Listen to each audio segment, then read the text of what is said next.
Cahirli agus gur mí mátat an cean cóla a sucht an táhar seo a ránú agus ara tá méid díú is deahanniu an anad cuam lé I níomh frontias I gasla nua I Ngalia agus an droch hinne nó an cosulucht go bhfuil droch hinne dénta fáil ré leis an cistén lán eistí atá an agus an iirne atá an ag saláthar bélaí folána breis fiche blina ní amháin donna Dini a rastalíon an anad lé a comat lei sin an tonid I farc Wirlina the Lenny agus the Ogani.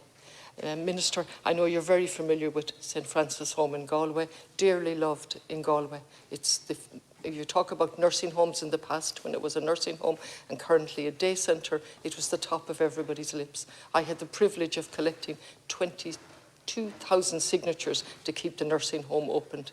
We failed to keep it opened, but we managed to keep the day centre opened. On the very week that it closed, there was an announcement from government that we didn't have enough public nursing homes, and we know the result of that when we look at COVID. But today it's the day centre, and it's functioning. The capacity is much bigger than what's attending given COVID. But I'm focusing on the kitchen and the chef and the team that's there for over 20 years supplying healthy foods, not alone to the people who attend the day centre, but equally importantly to CAMS up in Merlin Park. And as you know, CAMS deals with a lot of eating disorders, anorexia, bulimia, and so on. And here we have a kitchen that's fantastic, a team that's superb, and it appears the health executive, in their wisdom or lack of wisdom, has made a decision to close the kitchen and outsource the catering facilities. The staff have been informed. Now, I think it's absolutely appalling, Minister, and I really hope that you can do something in relation to this for many reasons. First, it's an excellent service. It has won awards over the years. That's number one. Number two, as I said, it just doesn't supply meals to the day centre, but also to CAMS. Thirdly, if we've learned anything from COVID and climate change, is that we need to go back and go local, take the power back. Here is a perfect service, and if we allow this to go, it's going to happen all over the country. They're surviving meals in a sustainable way, a healthy way. Let me just read from HIQA, and we often give out about HIQA. Let me look at HIQA and their latest inspection of CAMS in relation to food. And compliant, of course, because of St. Francis Home, because of the chef and his small team. Residents were provided with a variety of wholesome and nutritious food in the approved centre. Food was properly prepared and comprised of servings from different food groups from the food pyramid. Residents received at least 2 choices, and it goes on to talk about water, and it talks about the needs of residents being identified in the care plan. But my point is, the food is excellent. It has been recognised externally with awards over the years. And you see, the decision would seem to have been made without any analysis of the risks involved, the consequences, and indeed when the letters were sent out, they had to be changed subsequently to make the decision process even correct. But I leave that for the staff and the unions. My concern is in relation to an excellent service. And I really would ask you to look at this, Minister. And why are they doing it? Because they need extra clinical space or offices. Now, even if this has huge possibilities, or many possibilities, the centre, it's big enough to give extra space, but not to get rid of a fully functioning, equipped kitchen that's providing an excellent service. In fact, if they were to look at it, perhaps the services could be even extended. Chair. And thank you, Deputy Connolly, for bringing this to the floor. I'm taking this on behalf of Minister Butler this morning, so I will read into the floor Minister Butler's response, or some of it anyways.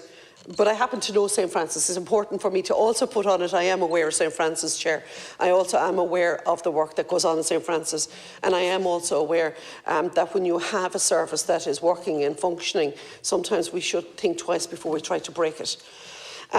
So day centres are fundamental to the health and well-being of our older population and play a key role in enabling older people to live independently in their own communities. And reopening of these centres is a priority for Minister Butler. The HSE has operational responsibility for planning, managing and delivering health and personal social services. The reopening of the day centre for older people has commenced following their necessary closure last year. The HSE continues to actively work on the resumption of these vital services as a priority in line with current public health guidelines, and at the end of October approximately 200 centres for older people had reopened, and I'm pleased to say that St Francis's Day services reopened in early October. And I think, to be honest to yourself, Deputy, you did serious advocating for the reopening of day services as well. The HSE has decided that the space used for catering at St Francis's will be dedicated to clinical space for enhanced community care, including integrated care for older persons and daycare. This will support older people to have their needs met within the community, benefiting from multidisciplinary teams and working towards providing them with the right care in the right place at the right time. And recruitment is currently underway for most of the posts required. In addition to St Francis being proposed for a clinical space for integrated care for older persons, there are a number of other primary care services also planned for St Francis's that will provide services in the community in line with Sláinte care and enhanced community care. And the HSE has assured the department that the day services for older people will continue to run in St Francis as part of the new configuration. And the continued enhancement and improvement of the mental health and suicide prevention services remains a priority for Minister Butler and Government as a whole. And Minister Butler was pleased to secure unprecedented funding of €1.14 billion for the HSE mental health services next year. This is an increase of €47 million over 2021 and will enable the continued implementation of Sharing the Vision and our national mental health policy, including important recommendations relating to clams. And next year, new development funding will provide for the recruitment of 350 new staff across the mental health and will allow new initiatives in community mental health teams, including CAMS, CANS, telehubs and other our support specialists, eating disorders and mental health services for older people. And I think it's important in the time that's left to me, Deputy, to address the question that you had actually asked. And the question that you actually asked was, why are we closing a kitchen that is professionally run by a professional chef that supports the needs of the older people within the community? But not only that, I am no doubt it provides meals on wheels. And I know, Chair, no different to yourself from a rural constituency, we know the value that some people who come to a day service maybe 1 or 2 days in the week, and they might actually take home the meal for the other 2 days. And it's that sort of provision of care that's awful important.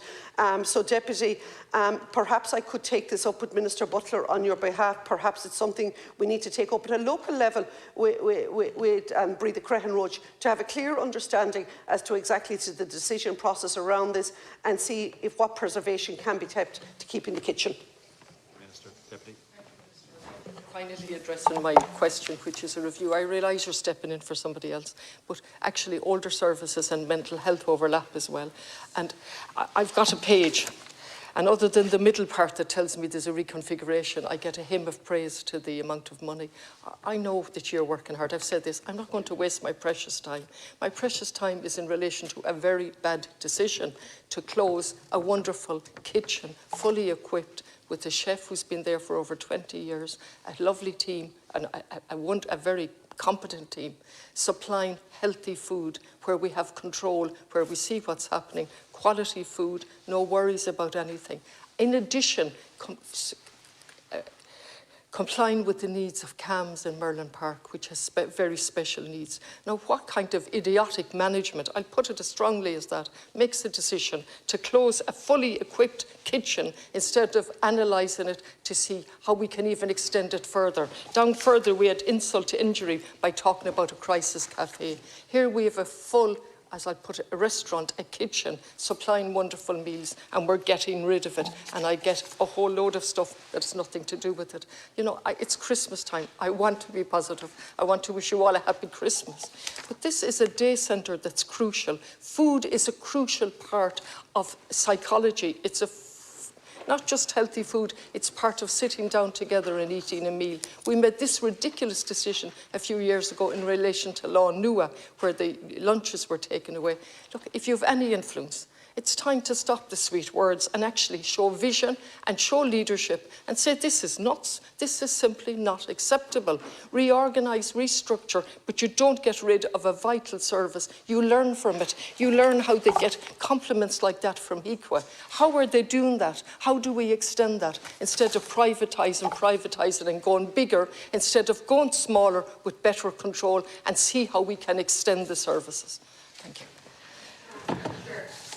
And Deputy, what I will do is I will, when I leave here today, set up a meeting with Breda Crehan Roach in relation to this. I do believe food is part of how people engage, and when we're bringing people back into day services, oh, I will, absolutely. When I put up my hand like that, it's to include both of us. And to have that meeting, to have an understanding as to clearly exactly what is the thought process first and foremost, but also for you and me to articulate our views on this, because I do believe, I know in my own daycare centre in Portumna, the kitchen is the most important part. It's the heart of the building, it's the source of it. And as I said, Chair, at the very beginning, it's awful important that a person who mightn't show up for 1 or 2 days, that they might be able to bring home that provision, that they have that food at home. And I don't know how operationally that would work if you're outsourcing it, because it's only going to quantify to the people. And I will set up that meeting, and I've no doubt that Minister Butler would be supportive of me doing that as well, Chair. So that I'm not going to say any more other than we'll set up a meeting on it. Is that okay? Thanks very much, Minister.